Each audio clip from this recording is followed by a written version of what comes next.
All right, welcome to the Fantasy Football Last Call podcast. My name is Joe Bond, founder of FantasySixPack.net. With me as usual, Dave Eddy. What is up, man?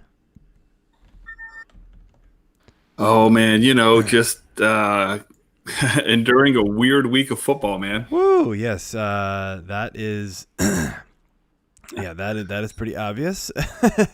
It's been a rough one, man. I will not lie. I did pretty bad. And a in weird DFS. Sunday night game. Yeah, nobody expected 31-0 at half. Saints. That's definitely a huge shocker there. But hey, it is what it is. That's why we play the game, right? So let's jump right into it, though, man. Why don't you lead the way? All right, well, the game I was most interested in, and I'll get to that in a minute, I guess, but Broncos and the Falcons. Broncos 27, Falcons 34. Drew Lock with a pretty nice game. He went for a little over 300 yards, 2 touchdowns and a pick, ran one in as well. And then Atlanta kind of did, I guess, what you'd expect them to do. Ryan had a pretty good game. Obviously, Ridley was out. So let me try to get this name right. Oh, damn, I already messed it up. Olamide Zacchaeus. He had a big touchdown catch in that game. So that was pretty nice. But oddly enough, I think that this Broncos team seems like they're kind of turning into the Falcons team. They got down early and, kind of, I wouldn't say garbage time, but, catch-up time is where they got the majority of their fantasy points from. So are they kind of becoming the Falcons a little bit? And, if so, what do you think of the offense? I mean, it's interesting. Like they were flat in the first half. I don't remember how many points they scored in the first half, but I mean, it wasn't good.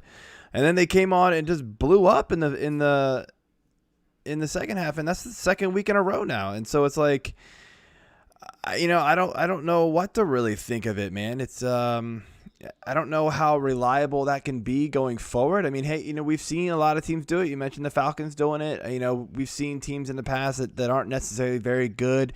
The Jaguars have done it in, years ago, at some point. But like second half teams, when you get behind big, the weird thing is that like the Broncos defense isn't necessarily that bad. So you don't expect them to get down real big every game like that. But it seems to be what they're doing, oddly enough. So, I mean, if they can keep getting picked on early, I guess it'll work out for Drew Lock and company. But it's nothing that I'm, when you went all in on the Lock stack and Judy and things like that, and I kind of questioned it, and I didn't want to go with you on it when we were discussing it, and I didn't.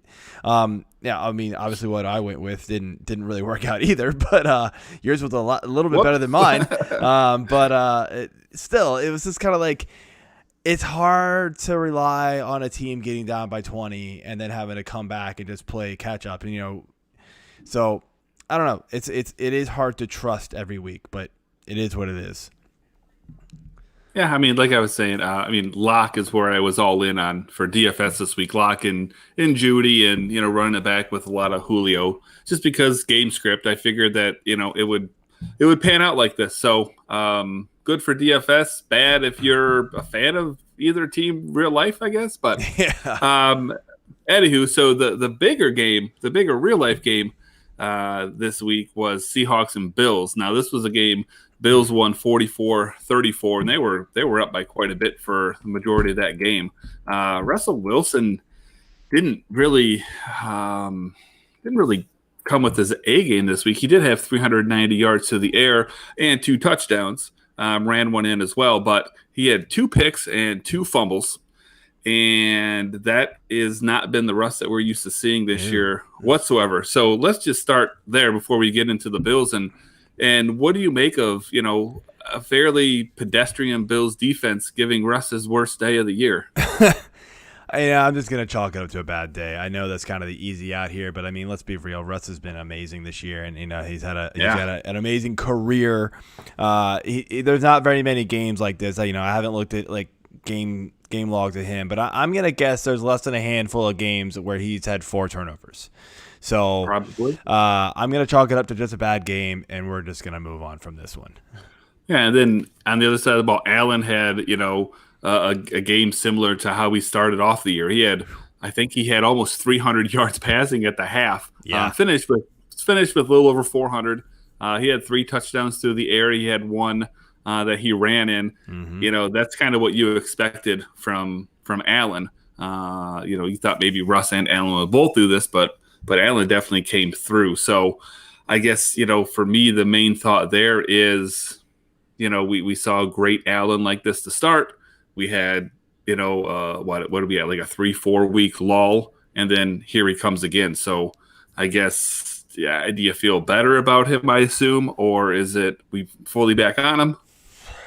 I mean, look, season long, you're starting him pretty much every week. I feel like it's hard not to. You probably drafted him pretty,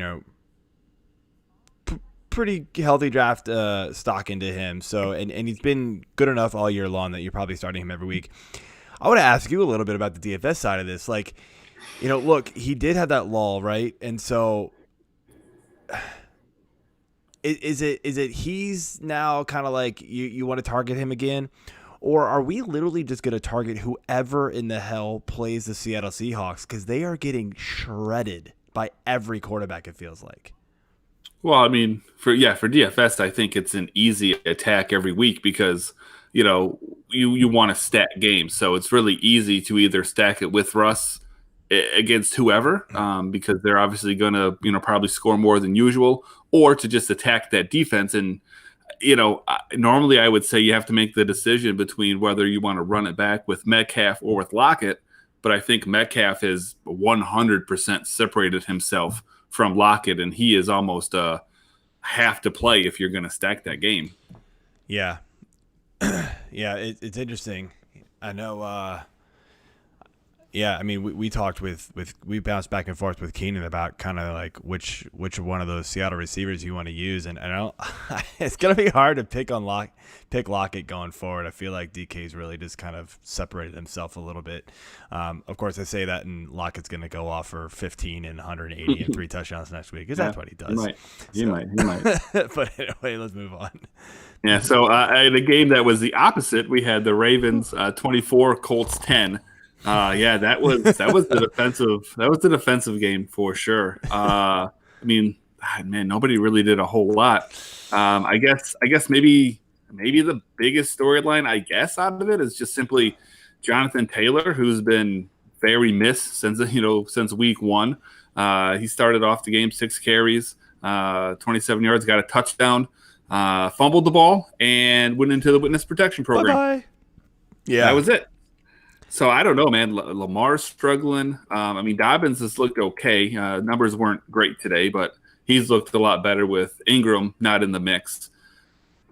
Colts, unless they're playing the Lions, I don't know what you can expect from them. But, I mean, who's going to get out of the struggle bus first between all the players in this game, man? Everyone just seems like they're in the midst of so I wanna go back to the Jonathan Taylor thing that you mentioned, and this one really baffled me. Like, look, I expected the benching at least for like a few series. The entire game, come on, your running game was literally doing nothing after you put JT on the bench. Like, put the guy back in. He averaged 4.5 yards per carry until then. He scored. You were winning the game when he was playing.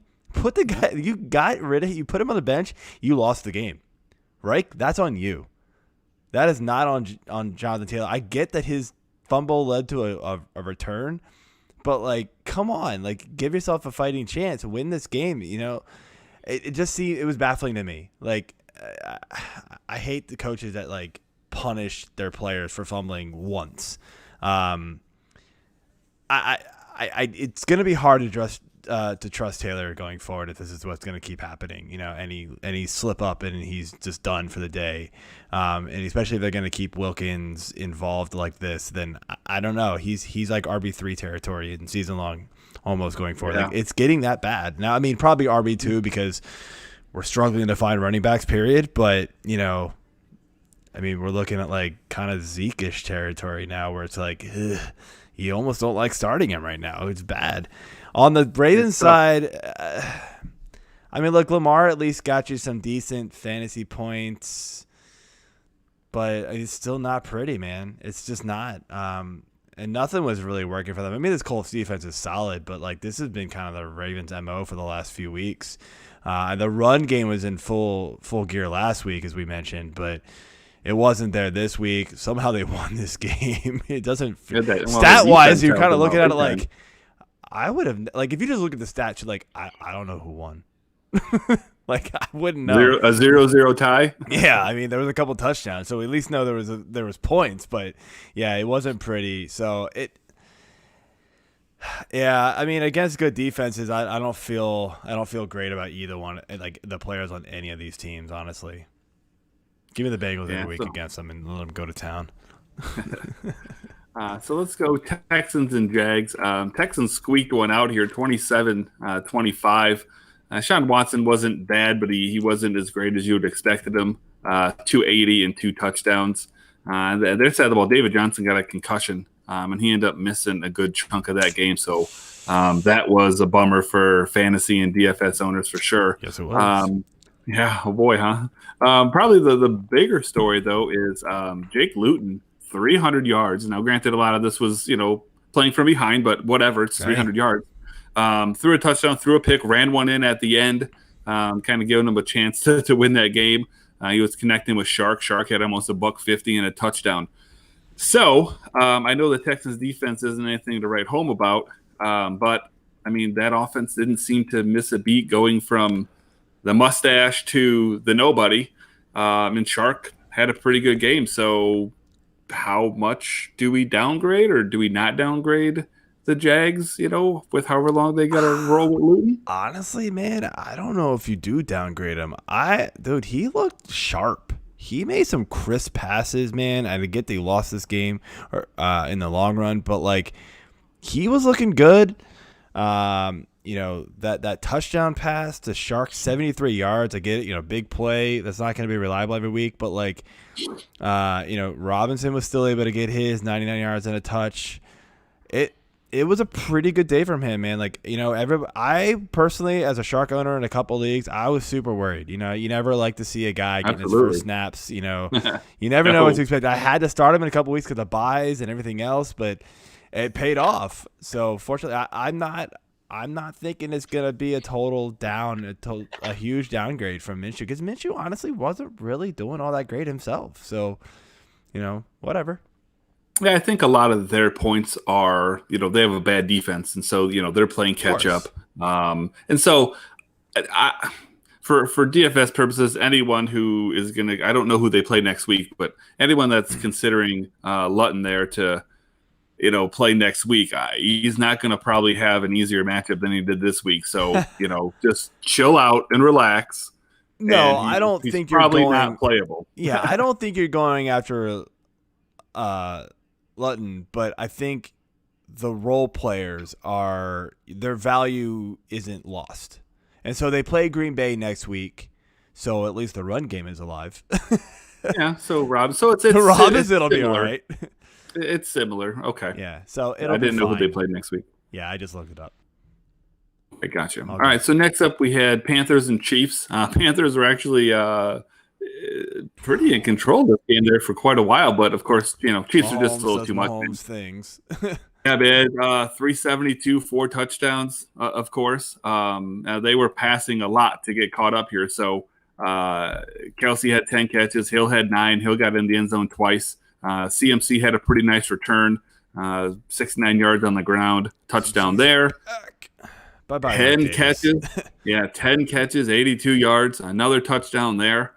So, yeah, Mike Davis is, I guess, I don't even know if he's handcuffable, I guess, but I guess that carry, like, absolutely crazy. I mean, he had 5 receptions, so that's nice, but, like, I thought he'd be a little more involved than Nis the first week. I did kind of backtrack off of my, I thought they might be like a 50-50 split at least the first week or two. No, I backed off of that a little bit. The more I heard about how good CMC looked in practice, but Christian McCaffrey is back. He looked explosive. I mean, 28 touches in the first week back, and the coaches said they were going to ease him in. Yeah, liars. No, he looked totally fine. Really good, really, really good. So. Yeah, but my main question then out of here is, and you might have answered it, but maybe not fully. So if you did pick up Mike Davis, as a handcuff, to CMC, whether it was waivers or you drafted him, whatever. After seeing this week play out, what do you do with Mike Davis now? Is he droppable? Are you just going to say, I'm good? Or do you think you need to hold on to him a little bit? If you're a CMC owner, if you can hold him, hold him. If not, I think he's, I don't know. Even if you're not a CMC owner, I think regardless, if you can hold him, hold him. If you can. But, like, look, we all know other injuries are going to happen. Bye weeks are going to happen. You're going to need some spots. I mean, he's probably one of the first guys cut at this point. I mean, 1 touch, 1 rush, and 5 catches. Now, granted, I mean, the 5 catches is nice, and he took them for, I have the stats up here, 34 yards. I mean, and he looked okay when he got the ball. It's just not there now. I mean, this is all CMC again. Now, maybe he's more involved than he would have been before the CMC injury, but it's still not enough. So he's probably one of the first ones cut at this point on your team in most cases. Gotcha. All right, so next up we have the Lions 20, Vikings 34. Dalvin Cook, man, you didn't think he could repeat even against the Lions what he did last week, but man, 200 yards, not 200 yards on the ground, 2 more touchdowns, a couple catches for almost 50 yards there. I mean, Lions didn't really do a whole lot. I mean, it was nice to see Swift had 13 carries. He got 64 yards there, so that was cool. But without Galladay, that offense is just not a whole lot. Stafford got benched. Like it wasn't. He wasn't even doing. He got hurt. Concussion. Yeah, right. I thought he got benched at first. He might as well have, but no. He wasn't that bad, but yeah. No, it's hard when you're missing your top option. For any team, it hurts. It hurts the Lions a little bit more, unfortunately. But yeah. I mean, I guess with Cook being back, he said 2 just monster games. Oof. I mean, unless obviously pricing in DFS matters a lot. He was 8,200 on DraftKings this week. I think he was more than that, wasn't he? No, I think he was 82. Unless he gets up to, let's say, the 10K range, which is where CMC was last year. Yeah. I guess it's hard not to kind of, fit him in to a good chunk of lineups. I mean, I know he's had 2 great matchups, but I mean, the dude is just killing it. You couldn't ask for any Chicago more. Next week. I mean, Chicago is not fantastic. Not as good as they used to be, but they're still much better than the last 2 teams they've played against the run. So his ownership may just be down. His price will probably go up a little bit. His ownership will go down. So that might be a spot where, you get a little bit more value for him. You pay a little bit more, but less people are going to have him. And he's obviously the focal point of this offense. I mean, without question, I think. It is interesting to see, and I'm looking forward here, his playoff schedule for season long, right? It's Tampa, Chicago, New Orleans. That's rough. But it's Dalvin Cook. It's hard to give up on him. But he's got a pretty tasty schedule right before it, where it's Dallas, Carolina, and Jacksonville. It's like, oh man, like he could carry you there and then ruin you. So it's like, oh no. I mean, I think though, you talking about somebody like Dalvin, like season-long dynasty, anything like that, it's a no-brainer. If he's playing even at 70%, he's in your lineup without question. Of course. DFS, it's a little bit more matchup related, but the volume he gets, I guess Tampa's a little bit tough, but I mean, he's he's definitely in play every week. Yeah, he's in play every single week, man. Of course. So speaking of those Bears, Bears lost 24-17 to the Titans. Nick Foles was all right fantasy-wise, over 300 yards and 2 touchdowns. Not efficient, though. It was bad. It was a bad game. Yeah, 52 passes to get there. And then not a whole lot on the Titans side. I know they had a defensive touchdown. Henry didn't do a lot. He had 21 touches, but only 68 yards. So not much there point wise. AJ Brown did go over 100, had a touchdown, but part of that was one big catch. So I don't know, man. Recently, Tannehill has not been fantastic. I honestly think he's still at absolute worst, like a top 8 option at quarterback. But I don't know. What are you thinking? You know, we kind of see him doing a little bit of this up and down lately. Yeah, I mean, look, he's not gonna burn you most weeks. Luckily, like even his bad yardage weeks, I'm looking at like Buffalo where he had 195 yards. He's scoring touchdowns, right? His worst week was Minnesota where they didn't need him to do anything. He threw for 321 yards, but I mean, I think they crushed it that game. That was that Henry's big 200-yard game or whatever it was. I don't want to talk about that. But he's at least he's scoring touchdowns. That's the big thing, but. I mean, honestly, I want to look at their schedule moving forward here just real quick, and so I'm looking at it here on my phone, and going forward, we're looking at Indy next week, then Baltimore, then Indy again. That's a 3 rough schedule. If you own Derrick Henry, you're pissed at that. Well, I guess get it out of the way before the playoffs start. Yeah, the playoffs for them is pretty nice, dude. Jacksonville, Detroit, and Green Bay. So Henry owners are eating in the playoffs, dude. Regardless, this Tennessee team might struggle the next 3 weeks. So maybe like if you get a couple bad games in a row of like a Henry owner or even Tannehill or Brown, maybe you buy in on it right before the playoffs. And they're just going to eat. But I wouldn't be surprised if they struggle. Like, I don't think in DFS I'm going to target any of these guys for the next 3 weeks, to be honest with you. That's a brutal schedule.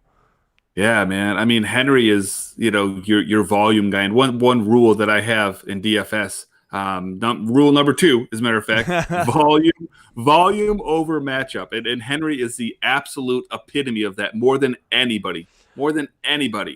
But that Indy team has shown week in and week out that people just do not run on them, period. But honestly, though, like even with Henry, though, like Henry, honestly, besides his like blow-up game, I mean, he scored, but like he hasn't been – I mean, we've got a lot of games where he's 70 yards, 50 yards, and like thankfully he's getting touchdowns, but like it's not as good as you were hoping with him. So it is hard to pay the price for him every week sometimes. And I feel like the one week I did pay up for him, of course he didn't score. But, right. That's DFS for you. Yeah, but I feel like somebody like him, he really does get better as the season goes on just because of the way he plays and the way that offense plays. He is just there to whoop your ass and run you over. Yeah. And so that's what we saw last year, right? I mean, the first – 2/3 of the season he was average, and then at the end of the year he just absolutely dominated. So I 100% could see. Well, they were trying to use Dion Lewis a lot early on, and then they realized, nah, that doesn't work anymore. So they were like, here you go, Henry, have the ball. Yeah, but I see him coming off a bad game here. Like you just mentioned, the schedule's kind of weak or kind of tough. I mean, so if it's season long and you have an opportunity, if you don't own Henry, I would at least reach out to that owner and see, what you can, do to get him here in the next, 2 weeks or so. If you're, in position to make a playoff run, because he's going to struggle a little bit. Maybe you get him a little cheap and then have him to, ride you, in the playoffs. 100%. So lamest game of the day, at least on paper, Giants against the football team. Kyle Allen got hurt. Kyle Allen's dead. No. Kyle Allen dislocated ankles is what they're calling it, but it looked a lot worse than that. I'm not gonna lie. Yeah. So I'm gonna just simply go out on a limb here and say we're gonna see Alex Smith for the rest of the year, which makes that Washington backfield probably even muddier than it was, because now we're seeing Gibson get 6 carries this week. We saw J.D. McKissick get twice as many targets as that. So McKissick had 9 catches for 65 yards. It's ridiculous. But that's what Alex Smith does. Alex Smith likes to throw those short balls. Yeah, and Gibson's not a bad receiver, but that's what McKissick does. So I mean, I guess the reality of the situation is, with Alex Smith in there, how do you now view that backfield, assuming that's your guy for the rest of the year? I don't like it, man. as a Gibson, as somebody, I don't have any Gibson anywhere, but if I owned him, I would be looking to ship him off, honestly, because I still think his price is high enough. People like what he is and what he can do, but he's not utilized in this offense the same way with Alex Smith there. We've seen it twice now. Maybe it's because they haven't game planned with Alex Smith, so it's possible it changes now that Alex Smith is going to get all the reps with the first team and things like that. But for whatever reason, Alex Smith does not seem to use him. It's like they just don't run the ball when Alex Smith is there. Like they like to be able to push it downfield, although 3 picks might change their mind really quick. I think McLaurin's going to be fine. He's talented enough. He can take a short pass and carry it downfield pretty easily, and we saw that today. But it's not a good feeling for anybody who has Gibson. Well, I do want to ask. This is a little off script, but okay. We'll assume Kyle Allen's out. Okay. Let's just say that Alex Smith isn't impressive, but he's not throwing the game away. You're more up to date on this team than I am. So my question is Haskins. Do you think that we are just not going to see him? Alex Smith plays until he gets hurt or something, or do you think that they give Haskins a look? Because after losing this game, I think the hopes of them winning this terrible NFC East probably are even less than they had hoped for. But do you think Haskins still gets any run, or are they just done with him? I think they're done with him. I honestly, you say I'm more up to date with the team, but I've tossed him aside for the foreseeable future. I want to say he's been like a healthy scratch for a while. Oh, that I don't know. I thought he was going to get traded. I thought there was a good chance he would get traded at the deadline to somebody who wanted to, give him a 5th round pick, even. So when he didn't get traded, I thought, well, that's interesting. And now Kyle Allen gets hurt, and I know Haskins isn't really necessarily worth our time. It's just, I found that an interesting thing that I was pondering. I'm reading a tweet. I just typed in Dwayne Haskins, and all these tweets pop up. Ron Rivera confirms that Alex Smith will start next week in Detroit. Haskins will be the backup. So I guess Haskins has been the 3rd quarterback on this team. So it is what it is. All right. All right, I'll finish things up here. The late afternoon games, Raiders, Chargers. Raiders win 31-26. We thought the Chargers probably pulled out a close one, but no, didn't happen. Karma, no, it's not karma because it's not karma. It's why are you throwing the ball to your 3rd string tight end with the game on the line? I don't know, man, but that's like a Lions thing to do, man. That doesn't make any goddamn sense. Yeah, it's honestly on the Raiders side, I hate Henry Ruggs. I have him in one league in zeros. He got a carry. I don't know how he didn't catch anything against the Chargers. I know they're pretty decent, but it just makes no sense to me. But they just traded away their best secondary piece. Whatever. Yeah. Jacob scored 65 yards. Carr was whatever. It wasn't really pretty offensively, like for stat wise. They scored 31 points, but it's just, I don't really know where it came from. Chargers, Herbert just balling, man, just doing it. Justin Jackson, was hurt in this game, which just crushed people. I'm people, Joe. Yes. I am people. You weren't alone, man. Oh, DFS play today. I had him in just MME. I had him in like 70%. He was in all my double ups. He was in all my single. It was a great play. It was a great play. And I had as many points as that fucker did. Keenan Allen balled out again, 9 for 103 and a touch. Look, Herbert continues to impress, man. Raiders, I know, are pretty hit and miss, but is this passing game matchup proof? Is this point with the Chargers? Matchup proof. I actually, oddly enough, I think that they are a better version of the Broncos, like we were talking about earlier. It's kind of the same situation, right? Like their defense isn't great, so they're going to get behind. They have a great passing game, so they're going to pass the ball with a high volume. Matchup proof is kind of tough. I don't think that many. There's some players that are matchup proof, but I don't know, other than like Kansas City's passing game, I don't know that anyone is matchup proof, but pretty much week in, week out, that's a pretty damn good option. I mean, I think Keenan Allen done it against everybody. Underrated guys. Yeah. I mean, what was it? So I don't know.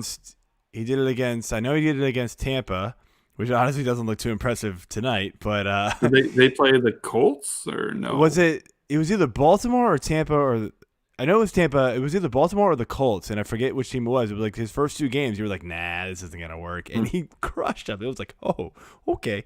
No, yeah, he's been fantastic. Yeah. Like, I mean, and they're just letting him sling it, dude. They're just letting him sling it. I mean, 40 passes a game almost every game. It's just incredible. Yeah. So, him and Joe Burrow, man, throwing that rock. Yeah. So, all right. Moving on here, Dolphins, Cardinals. Dolphins win 34-31. Kind of an upset, man. I mean, I know the record's there for the Dolphins, but, I mean, come on. I don't think really a lot of people expected them to walk into Arizona and win this game. Tua didn't look too bad, man. He started to get his feet under him, 20 for 28, 248 and 2 touchdowns, ran for 35 as well. Made some big plays when he needed them. Parker caught especially on the ground too, man. Yeah, that's what I meant. Like he was just making plays, man. Preston Williams got hurt in this game. That's kind of unfortunate. He did catch a touchdown, so not a total dud for the day for fantasy owners there. But I think he had 16 points when he went out. Which was a hell of a start. Yeah, I mean it was a great game so far. Cardinals. I mean the Cardinals secondary is for real too. So that's a pretty nice day there.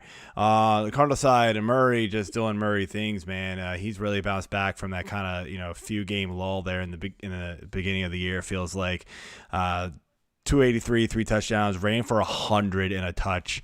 Edmonds, a lot of people expected huge things from Edmonds while Drake was out, and it just really hasn't happened. I'm not really sure what's going on. I mean, 25 carries, you're loving that, but 70 yards off of it. That's a tough defense in Miami. It is, listen, but I mean, like last week wasn't great either. Well, but the way this was his first time to shine. Again, volume is very important. When we're looking at fantasy, the fact that he got 25 carries in a mostly neutral, game script to me is very encouraging. I know the 75 yards, no touchdowns, only 3 catches. That's not fantastic, but I don't know who they play next week. But if anything, maybe this kind of takes a little bit of that luster off of him. And I don't think he's any worse of a play going forward. As a matter of fact, they almost couldn't have a tougher matchup unless they're facing, Pittsburgh or the Colts. So, DFS-wise, I don't hate Edmonds next week at all. So I think part of the problem is when they get Buffalo, which isn't as bad as it sounded early in the year, but I think Drake's close to coming back. So I kind of wonder what's going to happen when Drake comes back, because Edmonds has been solid, but I mean, he hasn't really been that much better than Drake was. No, but I don't know that Drake got 25 carries. I mean, that's a lot of carries, man. Like 25 carries doesn't just come around. I don't think he did either, but I don't think we're going to see the volume from either one of these guys. No, it'll definitely be more of a split. I mean, absolutely there. Yeah. But if Drake is out, I love Edmonds next week. Almost irrelevant of the matchup. Yeah, I mean, but real quick on Murray, is he got like the highest upside of any quarterback right now, with especially the way he's running? I mean, outside of Russell Wilson, just because that game script is going to be he's going to chuck the ball around. Outside of Russell, sucks for once. Yeah, man. Outside of Russell, yeah, I think so. Because Lamar, this was Lamar last year, basically. And Lamar has been shit in the bed for whatever reason. And Kyler has been fantastic. I mean, you watch him when he scrambles and runs the ball. That dude is stupid fast. So yeah, I mean, him or Russ, I think are the 2 highest upside quarterbacks any week. I'm just waiting for him to fumble the ball like 10 times a game because he carries it out here like an asshole. But until he fumbles it, let him get I know, right? It's just like, what are you doing? Put the ball away. All right, anyway, last game here. Steelers-Cowboys. Oh, man, it looked bad for the Steelers for a long time in this game. I thought Cowboys were going to upset big time, but not how to happen. 24-19, Steelers come back and win. Big Ben threw 3 touchdowns. Almost, I thought he was done for the game, man. He got rolled up on pretty bad late in the first half. Went to the locker room, but came out in the second half and balled out, man. Connor smash spot, but didn't happen. 9 for 22. Caught 2 for negative yards. Congratulations. Yeah. PPR. Yeah. That's why I only do half if I can help it. Juju caught 6 for 93 and a touch. Deontay caught 6 for 77. Claypool almost had a touchdown, but not quite. But Gale Gilbert was actually pretty shockingly good in this game, I guess I'll say. Like, he was way better than I thought he was going to be. 3 for 243 and a touchdown. I mean, had this team in the game. Lamb was real good with him. Caught 71 in the touch. Zeke, I don't know if he was fully healthy, man, but they gave him a lot of work, a lot more than I thought they were going to give him, but he didn't really produce. But, I mean, I don't know, man. What do we – I mean, if Gilbert stays under center, I don't know. I mean, I'm assuming Dalton's back in a week or so after COVID. And, I mean, I would think they gave him the ball back. But, I mean, like, this team was not good with him there. I mean, any more hope than we've had in the past couple of weeks for this Dallas team after seeing them perform today against the Steelers of all teams? I mean, listen, I was like one of the first people that when Dak got hurt, I said, don't worry about it. Dalton will be almost as good. You'll get 95% of what you were getting from Dak. And obviously that was wrong. I think a lot of us said that, unfortunately. Yeah. And, you know, for me, it was the fact that, you know, kind of like the Steelers, you know, the Cowboys have so many options. I mean, their wide receiving core is fantastic. The running back is obviously, you know, one of the more talented in the league. But that offensive line has been diminished. Healthier, but it's still not great. Other than today, that defense has been terrible. So I don't know. I'm still pretty much out. It'd have to be a really good matchup for me to even trust one of these receivers, and I can't play Zeke right now. Not in DFS at least. I mentioned for Le'Veon Bell in a redraft league. I to be fair, it was play Zeke, and if Zeke didn't play, and oh my gosh, Brady just threw another pick. Wow, this is the worst I've ever seen Tom Brady play. And I'm going against the Saints defense, so I'm getting my ass kicked. I was up 10 with Gronk and the Pats defense going against Saints and Kamara. I'm probably losing by 30 now. Anyway, to be fair, I had Zeke and then Josh Kelly, who wasn't supposed to do anything because Justin Jackson was there, as my 4 o'clock options. So if Zeke didn't play, then I was going with Kelly. So it was Bell or Kelly, I thought. And I was like, I'll just go with Bell because they're playing Carolina. And then then the Chiefs randomly decided not to run the ball at all. So whatever. It is what it is. I might win that matchup anyway. So, yeah, I don't know. It's tough. It's tough to trust these Cowboys offensive weapons. Like I sat Lamb. I've got Gallup in another league, and he did okay. But it's tough to trust them right now until they kind of show that they're going to be more consistent. Then it really is hard to trust these guys. If you've got options that are anywhere close to them in your redraft leagues, then I say you're probably starting those other guys right now. In DFS, I'm probably not paying for them. I mean, I don't think there's really any reason to go after them right now. I mean, the quarterback play and the offensive line play, like you said, is just terrible. So it's what we got. It's always tough whenever the talent is there, but they're just not producing for whatever the reason. You know, that's frustrating. Absolutely. All right, well, like I said, Tampa Bay is getting their ass handed to them right now. Saints just turned it back over again. I still think it's still 31-0, but this game's over. We're at the end of the third quarter, so that's all I've got, man. Good luck, everybody. Hope you did well this week, unless you were playing me, and we will see you all next week.